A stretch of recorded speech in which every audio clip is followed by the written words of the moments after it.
Good morning student. आइए start करते हैं कोरल ड्रा की क्लास। कोरल ड्रा की क्लास में हमने वीडियो कंपोनेंट पढ़ा हुआ था स्टूडेंट, मल्टीमीडिया के अंतर्गत। मैंने आपको बता देता हूँ एक बार, और बताया था आपको, सिलेबस चेक किया था हमने। साथ में मैं आपको कोरल ड्रा के प्रैक्टिकल एक्सरसाइज भी भेजा करता हूँ, उसके भी वीडियो भेजता हूँ। तो आप लोग प्रैक्टिकली भी कोरल ड्रा को चलाया करें स्टूडेंट, इससे आपको अच्छी डिजाइनिंग के लिए भी नॉलेज होगी। ये देखिए यहाँ पे आप स्टूडेंट, ये हमारी यूनिट कंप्लीट हो गई थी, और IT ट्रेंड्स में ये यूनिट भी हमारी कंप्लीट हो गई थी। इसको मैंने यहाँ कंप्लीट कर दिया था, और फिर IT ट्रेंड्स मेरा यहाँ से अब चालू होगा किसमें। और यदि कोरल ड्रा की बात किया जाए तो कोरल ड्रा देखिए, इस समय जो हम कोरल ड्रा में पढ़ रहे हैं, ये मैंने आपको बता दिया था इमेज पूरा, और वीडियो कल पूरा मैंने बता दिया था। ओके, आज हम बात करने वाले हैं animation, basic of animation, type of animation, use of animation, और सॉफ्टवेयर फॉर क्रिएटिंग एनिमेशन। यानी कि इस यूनिट का जो पार्ट बचा हुआ है वो मैं आज बताने वाला हूँ। साथ में मैंने इस यूनिट से भी रिलेटेड आपको वीडियो भेजा है, आप लोग पढ़ें। कोरल ड्रा क्या है, एडवांटेज क्या है, यूजर डिफाइन क्या है, ये मैंने आपको भेजा हुआ है। कैसे टेक्स्ट टूल यूज करते हैं, ऑप्शन, ये कोरल ड्रा के सभी वीडियो मैंने इसके भेज दिया है। और कुछ ग्रेड रूल और ट्रैकिंग इमेज, ये मुझे बताना है, तो ये भी मैं आपको बता दूंगा स्टूडेंट। तो इस तरीके से हमारा ये सिलेबस भी स्टूडेंट क्या हो जाएगा, कंप्लीट हो जाएगा। और IT ट्रेंड्स की यदि मैं बात करूं, तो IT ट्रेंड्स का जो कॉमन सिलेबस है TGD से DCA के साथ, उसकी भी मैं क्लास लूंगा, तो आपकी कॉमन क्लास चलेगी।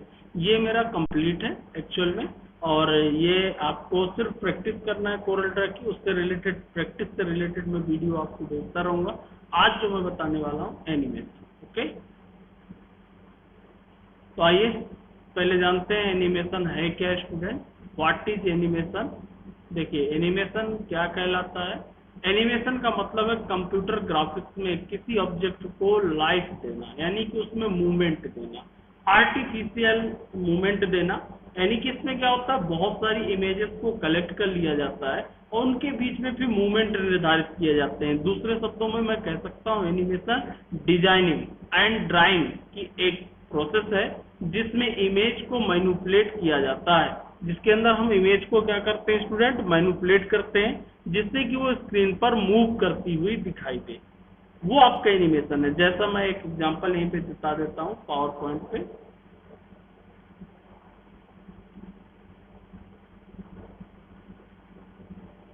पावर पॉइंट पे एक एग्जांपल आप कोई भी ले सकते हैं। यहाँ पे मान लीजिए कोई इमेज है,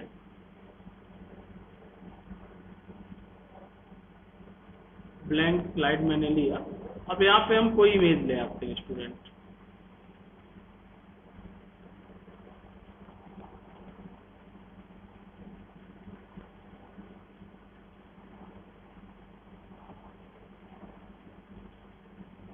ये मान के चलिए इमेजेस है हमारे पास। ये एक इमेज में ले आया, इसको मैंने छोटा कर, इसको मैं यहाँ रख लेता हूँ।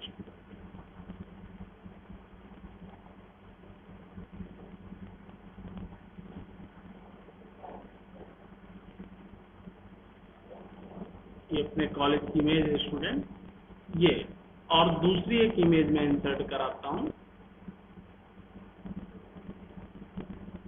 मान लीजिए ये इमेज है, इसको भी मैंने छोटी की, और इस इमेज को मैंने यहाँ पे रखा। अब देखिए ये दोनों इमेजेस हैं, अभी इसमें कोई मूवमेंट नहीं है। एक इमेज और मैं रख लेता हूँ। मैं आज आपको एनिमेशन बताने वाला हूँ। साथ में आप कोरल ड्रा की भी स्टूडेंट प्रैक्टिस किया करें, क्योंकि कोरल ड्रा की प्रैक्टिस से आपको अच्छा ग्राफिक्स डिजाइनिंग बनेगा, और ग्राफिक्स को आप अच्छे से डिजाइन कर सकते हैं। ये अभी इनमें कोई भी मूवमेंट नहीं है। आप चाहे इमेज की साइज को चेंज कर सकते हैं, जो शेप आपको यहाँ से देना हो वो शेप आप दे सकते हैं, ये मालूम ही है आपको। साथ में इसमें भी यदि हमको कोई शेप देना है तो वो शेप इसमें भी दे सकते हैं स्टूडेंट। ओके, और भी जो चेंजेस करना है, पिक्चर इफेक्ट, ये सब आप अपने अकॉर्डिंग चेंजेस कर सकते हैं स्टूडेंट। ये तो मैं कई बार आपको बता चुका हूँ। 3D रोटेट, जो भी आप यहाँ से देना चाहें, ऐसा layout, border, presence, 3D rotation, जैसा आप चाहें वैसा यहाँ पे इफेक्ट दे सकते हैं। अब देखिए मुझे यहाँ पे एनिमेशन बताना है, तो एनिमेशन पे आप स्टूडेंट जाना, ऐड एनिमेशन, और यहाँ पे एक आपको मिलेगा स्टूडेंट मोर मोशन पाथ पे जाना है स्टूडेंट, और ये मोशन पाथ से रिलेटेड एनिमेशन होते हैं। ये देखिए इस तरीके से आपको दिया है पाथ एनिमेशन, ये पूरे पाथ से रिलेटेड एनिमेशन होते हैं। आप देख सकते हैं यहाँ, मैं एक नॉर्मल पाथ यूज कर लेता हूँ। ये देखिए इसको मैंने इसमें ऐड किया स्टूडेंट और ओके किया। ये देखिए ये इमेज बता रहा है कि यहाँ से यहाँ तक मूव करेगी। अब इसको यदि और पाथ मुझे देना है, मैं इसको और मूव करा दूंगा। मैं चाहता हूँ ये इमेज यहाँ पे आ जाए। ओके स्टूडेंट, ऐसे ही मैं इस पे भी पाथ एनिमेशन देना चाहता हूँ। फिर से मैं गया, आप चेक करिए, बहुत अच्छी इफेक्ट आपको मिलते हैं। किस प्रकार से आपको, ये देखिए किस प्रकार से एनिमेशन बनाए जाते हैं, किस प्रकार से एनिमेशन बनते हैं, उसका एक मैं लाइव डेमो आपको दे रहा हूं स्टूडेंट, जिसको आप यूज कर सकते हैं। इसका थीम चेंज करना है, पूरा बैकग्राउंड चेंज करना है, वो आप अपने अकॉर्डिंग चेंज कर सकते हैं।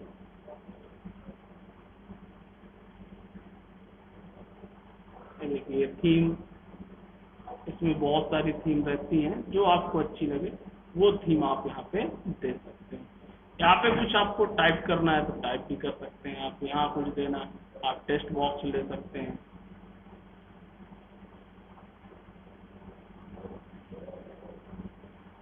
यहाँ लिख दिया मैंने SICS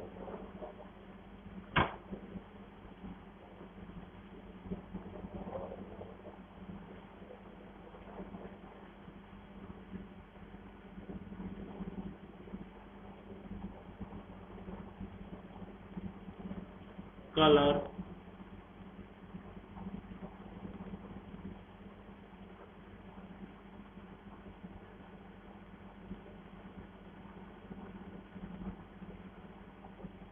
आप देखते जाइए, मैं एक डेमो बता रहा हूँ। माई फर्स्ट एनिमेशन डेमो, ये मैंने इसमें लिख दिया स्टूडेंट। इसका जो फॉन्ट है वो आप चेंज कर सकते हैं, किसी भी फॉन्ट में दे सकते हैं। एरियल बैक दिया मैंने, साइज जितना बड़ा आपको देना हो उतना आप रख सकते हैं इसको।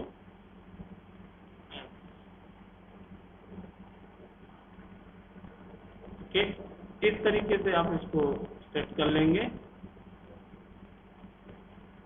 अब देखिए इनमें जो एनिमेशन देना है, आप इनमें भी एनिमेशन दे सकते हैं स्टूडेंट। यहाँ पे जाएं और एनिमेशन, इसका एनिमेशन मान लीजिए मुझे इसी से रिलेटेड देना है, इसका एनिमेशन मैंने ये दे दिया।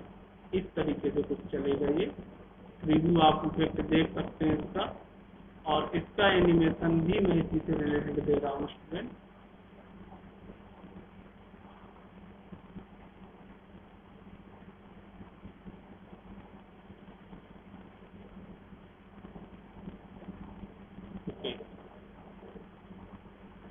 ये देखिए ये इफेक्ट मैंने सारे निर्धारित किया, और सारे मैंने इफेक्ट अभी क्लिक पे किए स्टूडेंट। आप चाहते तो यहाँ से आप किसी भी इफेक्ट को चेंज कर सकते हैं कि ऑटोमेटिक चले। मैंने अभी क्लिक पे बताया है, अब मैं इसको रन करके आपको स्टूडेंट दिखा रहा हूँ। फर्स्ट मेरा ये ऐसे, अभी मैंने कोई इफेक्ट नहीं किया। अब इस पे जैसे मैं इंटर पे दिया है, इंटर करूंगा, ये इफेक्ट मेरे चालू हो जाएंगे। ये देखिए इमेज यहाँ आ गई। जितना फास्ट मोशन कराऊंगा, ये देखिए हाई इमेज, ये एनिमेशन कहलाते हैं। ये इफेक्ट आपको मिलेगा। इसी प्रकार से आप इनको ऑटोमेटिक करना चाहते हैं तो यहाँ ऑन क्लिक की जगह विथ प्रीवियस इसको मैंने कर दिया। इसको फिर सेलेक्ट करेंगे, आफ्टर प्रीवियस कर दिया। ड्यूरेशन कितना देना है, डिले कितना रखना है, वो भी आप दे सकते हैं। बाकी इसमें सारे ऑप्शन आप सेट कर सकते हैं जितना आपको देना हो स्टूडेंट।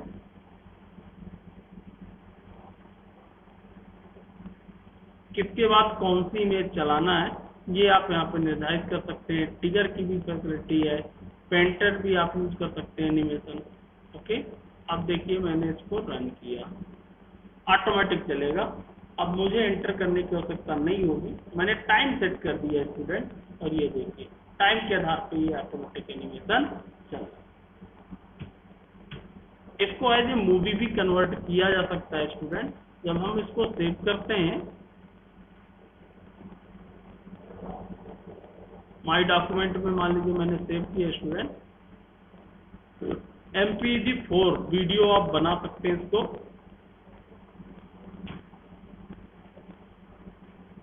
A1 नाम से मैंने इसको सेव किया। थोड़ा सा समय लगेगा, यहाँ आप देखेंगे क्रिएटिंग वीडियो A1 MP4 में वीडियो आपका कन्वर्ट होगा। कंप्लीट हो गया। मैंने एनिमेशन का एक छोटा सा डेमो आपको दिया जिससे आप एनिमेशन समझ जाएं कि एनिमेशन कैसे आर्टिफिशियल मूवमेंट यूज किए जाते हैं। A1 ये मेरी फाइल बन के आ गई MP4 में। अब इसको मैंने रन किया, प्लेयर पे चलेगा।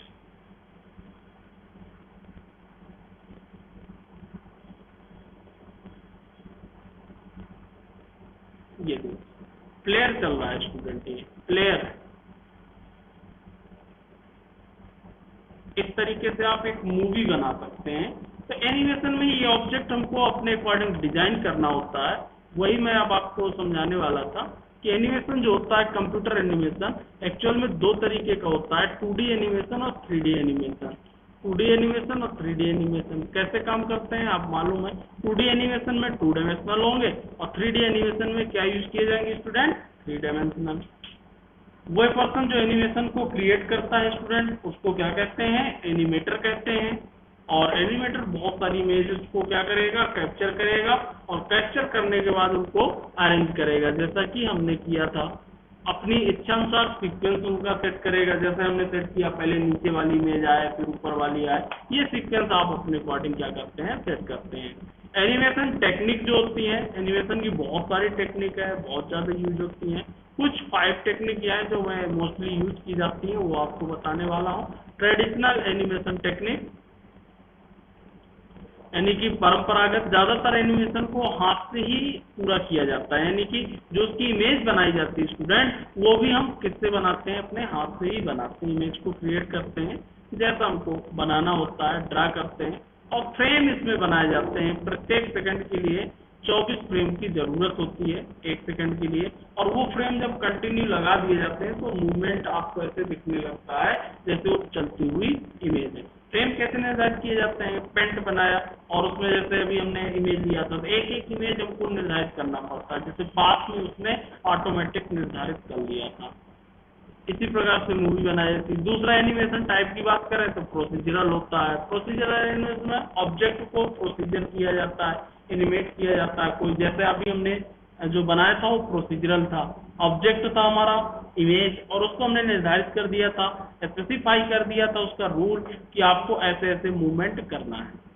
बिहेवियर एनिमेशन में कैरेक्टर अपने खुद के एक्शन को निर्धारित करता है, जिससे वो कैरेक्टर सुधार करने की क्षमता भी मिलती है। वो अपने आप एक्शन को निर्धारित करता है किस तरीके से हमको स्पेसिफाई करना है। Performance of base of motion, motion जो अभी हमने दिखाया कि आपको जो चलता हुआ था, मोशन मीन्स उसमें मूवमेंट देना। कैप्चर टेक्निक में मैग्नेटिक या विजन पर आधारित सेंसर होते हैं, इंसानों और एनिमल ऑब्जेक्ट के एक्शन को 3D में रिकॉर्ड करते हैं। यानी कि इसमें क्या होता है, सेंसर पाया जाता है, और जो जैसा हम चलते हैं, जैसे हम एक्टिविटीज करते हैं या एनिमल जो एक्टिविटीज करती हैं या करते हैं, उनके उसमें क्या किया जाता है, रिकॉर्ड किया जाता है, और फिर उसके अकॉर्डिंग हम एनिमेशन को क्रिएट कर सकते हैं। स्पोर्ट में जैसे गेम खेलते हैं, एथलेट्स जैसे खिलाड़ी जो होता है वो क्या एक्शन ले रहा है, किस तरीके से चल रहा है। मूवी में सबसे ज्यादा इसका यूज किया जाता है मोशन इफेक्ट का, जैसे वो थप्पड़ मारता है तो 10 बार थप्पड़ लग जाता है, ट्रेन के ऊपर दौड़ रहा होता है, ये सारे एनिमेशन आपको यूज किए जाते हैं एक्टिविटीज से रिलेटेड। फिजिकली बेस्ड डायनेमिक जो होते हैं इस टेक्निक में, जो नियम निर्धारित करते हैं, इमेजेस होती हैं, ऑब्जेक्ट होता है और इसमें भी मोशन को जनरेट किया जाता है। अब बात में एनिमेशन में मेन बात आती है की फ्रेमिंग। की फ्रेमिंग देखिए क्या होता है। की फ्रेमिंग का मतलब होता है एनिमेशन में जो चेंजेस किए जाते हैं तो एक के बाद एक फ्रेम को निर्धारित करना। जैसा कि मैं स्टूडेंट यहाँ पे बताना चाहूंगा कि मान लीजिए कोई इमेज है, उस इमेज में एक के बाद एक जो मूवमेंट किए जाएंगे वो चेंजेस कहलाते हैं। मैं एक एग्जांपल के माध्यम से आपको समझाता हूँ। मैंने पेंट ले लिया यहाँ पे, या मैं वन नोट यूज कर लेता हूँ स्टूडेंट। ये इसके माध्यम से मैं आपको समझा रहा हूँ।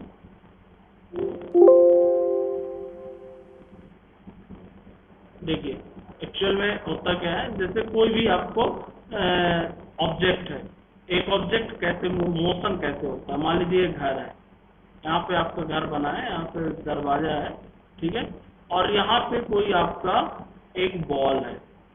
ओके, अब हम चाहते हैं ऐसा एनिमेशन क्रिएट करना चाहते हैं कि जब ये बॉल चले तो हमको सीधे इस घर के अंदर आ जाए, यहाँ पे बॉल दिखाई दे। तो एक्चुअल में हमको क्या करना पड़ेगा, इसका पाथ सेट करना पड़ेगा। यदि पाथ एनिमेशन होगा सीधा तो बॉल यहाँ दिखाई देगी, लेकिन इसकी की फ्रेमिंग करना होगा। बॉल एक बार यहाँ दिखेगी, फिर यहाँ दिखेगी, फिर यहाँ दिखेगी, मतलब यहाँ जाएगी, यहाँ जाएगी, फिर यहाँ जाएगी, फिर यहाँ जाएगी, फिर यहाँ जाएगी। इस तरीके से कितने की फ्रेम बन रहे और फिर लास्ट में अब देखिए काउंट कर लीजिए कितनी बाल बन गई। तो इतना मूवमेंट होगा, ये बाल इतनी तेजी से ऐसे दिखती जाएंगी तो हमको लगेगा ये बाल यहाँ से जाकर के सीधे कहाँ पहुंच गई, यहाँ पहुंच गई। ये टारगेट इफेक्ट। तो इस तरीके से एनिमेशन में हमको एक्शन को निर्धारित करना होता है, उस एक्शन के अकॉर्डिंग वो मूवमेंट करता है और की फ्रेमिंग को निर्धारित करता है। ये जितने भी हैं ये सारे हमारे क्या कहलाएंगे स्टूडेंट, की फ्रेमिंग या की फ्रेम इनको कहेंगे। उतने फ्रेम हमको जनरेट करेंगे जितनी हमको आवश्यकता होगी। ओके, ये देखिए इस तरीके से की फ्रेमिंग, जब कोई 3D एनिमेशन कंप्यूटर पे क्रिएट किया जाता है तो वो सामान्यतः ऑब्जेक्ट की एब्स्ट्रैक्ट पोजीशन को स्पेसिफाई करता है, उसकी पोजीशन निर्धारित करता है। जैसे 3D एनिमेशन यदि बनाना है स्टूडेंट तो 3D एनिमेशन में उसका आउटलाइन तैयार करना पड़ेगा। पहले ऐसे ऐसे आउटलाइन बनेगी 3D एनिमेशन में, ये आउटलाइन यानी कि उसका एक्शन निर्धारित करता है वो कि किस तरीके से एक मॉडल तैयार करता है। और मॉडल तैयार करने के बाद ये देखिए ये 3D एनिमेशन, तो एक आउटलाइन तैयार करने के बाद फिर उसको 3D एनिमेशन का रूप देता है। दूसरे शब्दों में हम कह सकते हैं कि फ्रेम एक लोकेशन होती है, क्योंकि ये लोकेशन है। आपने देखा इस लोकेशन, ये बॉल इस लोकेशन में जाएगी, फिर इस लोकेशन पे जाएगी, फिर इस पे जाएगी, तो उसको हम क्या कह सकते हैं स्टूडेंट, लोकेशन भी कह सकते हैं, जहां एनिमेशन होने वाले बदलावों को देखा जाता है। चेंजेस भी होता है, क्योंकि बॉल पहले यहाँ नीचे आई फिर ऊपर गई तो चेंजेस भी हो रहा है। जैसे जैसे लोकेशन में मूवमेंट होता है एनिमेशन में, वैसे वैसे उसमें उसके अंतर्गत स्टूडेंट क्या होता जाता है, चेंजेस भी होता जाता है। ओके, ये देखिए एक एग्जांपल यहाँ पे भी बनाया है। ये देखिए की फ्रेम बाय यूजर हमारे अकॉर्डिंग क्रिएट किया, पहले ऐसे ऐसे ऐसे ऐसे, लास्ट में यहाँ दिखाई देगी। धीरे धीरे ये इमेज मूवमेंट करती है, इसमें इतनी आएगी और लास्ट में यहाँ आ जाएगी। ये कंप्यूटर द्वारा, जैसे आप देखिए ये यहाँ पर है इतना डिफरेंस, फिर इसमें आया, फिर इसमें आया, फिर इसमें, फिर इसमें, फिर आगे आई बॉल, फिर इससे आगे निकल गई और लास्ट में यहाँ पे बॉल दिखाई देगी। तो ये बॉल जब ऐसे चलेगी तो ऐसे दिखाई देगी। ये कंप्यूटर जनरेटेड है और हमें बनाना होगा तो एक एक फ्रेम जैसे मैंने बना के दिखाया था बॉल का एग्जाम्पल, वैसे हमको बनाना पड़ेगा। ऐसे ही एक मॉर्फिंग टेक्निक पाई जाती है। मॉर्फिंग टेक्निक का देखिए मतलब क्या होता है स्टूडेंट, मॉर्फिंग जो टेक्निक है एक्चुअल में वो क्या होता है, इसमें दो इमेजेस होती हैं। एक तो इमेज जो आपकी यूज होती है ऑब्जेक्ट शेप के रूप में, और ट्रांसफॉर्मेशन यूज होता है, मॉर्फिंग कहलाता है। ट्रांसफर हो जाती है इमेज, जैसे आपने कभी देखा होगा कंप्यूटर या टेलीविजन पे मॉर्फिंग का प्रयोग इमेज को वीडियो में एसएसएल इफेक्ट डालने के लिए किया जाता है। मॉर्फिंग सोर्स इमेज होती है, धीरे धीरे सोर्स इमेज गायब होने लगती है और टारगेट इमेज में वो चेंज हो जाती है। जैसे एक व्यक्ति को घोड़ा बना देना, एक साइड सोर्स इमेज में व्यक्ति है, दूसरे साइड घोड़ा है, तो वो व्यक्ति जो है वो उसकी इमेज धीरे धीरे चेंज होती जाएगी और टारगेट इमेज दिखने लगेगी, यानी कि वो व्यक्ति किसमें दिखने लगेगा, घोड़े के रूप में। एक व्यक्ति चलते चलते ढक्कन बन जाता है। ऐसे आप कंप्यूटर बहुत सारे, जब आप एडवर्टीजमेंट देखते हैं टेलीविजन पे, वहां पे आप गौर करेंगे तो ये भी बहुत सारे ऐसे एनिमेशन आपको मिलेंगे, उसकी बहुत सारी इफेक्ट, और ऐसे ही जैसे उसने मारा तो ऐसे बॉल बन जाती है। जो कार होती है मूवी में, उसने मुक्का मारा तो वो बॉल बन गई, तो वो बॉल कैसे बन गई, जो सोर्स इमेज थी वो कार थी और टारगेट इमेज बॉल था, तो जो कार थी वो धीरे धीरे क्या चेंज हो गई, बॉल में। पाथ भी सेट कर दिया, उसी सीक्वेंस में वो चेंज हो जाती है। तो इस तरीके से इसका यूज किया जाता है। इसके एडवांटेज बहुत सारे होते हैं, जैसे व्यूअर ज्यादा इसको पसंद करते हैं, आजकल देखते हैं कितने कार्टून चलते हैं जो एनिमेटेड होते हैं। दूसरा इसका जो मेन एडवांटेज होता है, जिसका हमको हमारे पास रियल वीडियो नहीं होता है और हमको उसको यदि किसी व्यक्ति को समझाना है, हिस्ट्रिकल पार्ट, हिस्ट्री के बारे में बताना है, रानी लक्ष्मीबाई कैसे लड़ाई करती थी, आज हमारे पास उनका वीडियो नहीं है, तो हम उसको एनिमेशन में कन्वर्ट करके और आसानी के साथ उसको डिस्प्ले करा सकते हैं, बता सकते हैं, तो उसमें भी हमको बेनिफिट मिलता है। एनिमेशन को देखने में मजा भी आता है, ये भी आप देखते हैं बच्चे कितना ज्यादा देखते हैं, चाहे वो मोबाइल हो चाहे कंप्यूटर हो, इसलिए इसकी डिमांड पर डे बढ़ती जा रही है। आज मोस्टली एडवर्टीजमेंट के रूप में भी एनिमेशन का यूज किया जा रहा है। एजुकेशन के क्षेत्र में आप देखते हैं छोटे बच्चों को पढ़ने के लिए ए फॉर एप्पल पूरी एनिमेटेड वीडियो आते हैं, सीडी बनती हैं, गेम्स बनते हैं, क्यूज बनते हैं, स्टूडेंट बहुत अच्छे तरीके से उसको लर्न कर सकता है। इसके आने से बहुत सारे बेनिफिट हैं, कितना केमिकल किसमें मिलाना है ये भी एनिमेशन के माध्यम से एक्यूरेट डेमो करके दिखाया जा सकता है। तो कहीं ना कहीं एजुकेशन के क्षेत्र में भी इसका इम्पोर्टेंस बढ़ता जा रहा है स्टूडेंट। अब इससे रिलेटेड कुछ सॉफ्टवेयर हैं, आप देख लेना स्टूडेंट, ये सॉफ्टवेयर आप यूज कर सकते हैं एनिमेशन को बनाने के लिए। मैं तो एक पावर पॉइंट अथरिंग सॉफ्टवेयर के माध्यम से आपको बताया था। यहाँ पे यदि बात करें तो ये जो सॉफ्टवेयर है दैट हैव बीन, तो 3D ऐप से रिलेटेड है, और ये सॉफ्टवेयर जो पाए जाते हैं ऑटोडेस्क, 3D मैक्स, ठीक है, कुछ लाइसेंसी सॉफ्टवेयर हैं, कुछ फ्री सॉफ्टवेयर है। फ्री तो बहुत कम मिलते हैं, देखिए इनके ट्रायल वर्जन आपको 10 दिन, 5 दिन, 3 दिन का मिल जाएगा, बाकी आपको लाइसेंसी सॉफ्टवेयर ही खरीदना पड़ेगा स्टूडेंट। और ये आप लाइसेंसी सॉफ्टवेयर को यूज करके शायद 3D, सिनेमा, 4G, आप किसी भी सॉफ्टवेयर को यूज करके उसको आसानी के साथ बना सकते हैं। ये सॉफ्टवेयर के मैंने नाम दिया है, आप कॉपी में नोट कर लेना। 2-4 नाम आपको मालूम होना चाहिए, एनिमेटर रेड फ्रीवेयर का आता है, प्लोटो ये आपका आता है, बहुत सारे सॉफ्टवेयर आते हैं, डैज स्टूडियो आता है, ऑटोडेस्क आता है, ये सारे सॉफ्टवेयर ये डिसकंटिन्यू हो चुके हैं। ओके स्टूडेंट, तो 3D मूवी मेकर भी एक सॉफ्टवेयर आता था, लेकिन अब वो नहीं आता, पहले विंडो के साथ आता था। ट्रू स्पेस भी आता था, वो भी बंद हो गया है। तो ये पूरे सॉफ्टवेयर मैंने आपको बताए, इनमें से कुछ सॉफ्टवेयर आप लिख लेना और वो सॉफ्टवेयर आप यूज कर लेना स्टूडेंट। ओके, तो ये मैंने आज एनिमेशन के बारे में बताया, आज आप एनिमेशन के बारे में सीखा और एनिमेशन से रिलेटेड कुछ डेमो भी मैंने आपको दिया, आप चलाइएगा। इसके साथ साथ आप कोरल ड्रा की प्रैक्टिस करिएगा। अब जो मुझे बताना है सिर्फ कोरल ड्रा बढ़ाना है, उसकी मैं क्लास आपको सेंड किया करूंगा, आप उसको देखें और प्रैक्टिस करें, चलाएं, आपका सिलेबस कंप्लीट। ओके।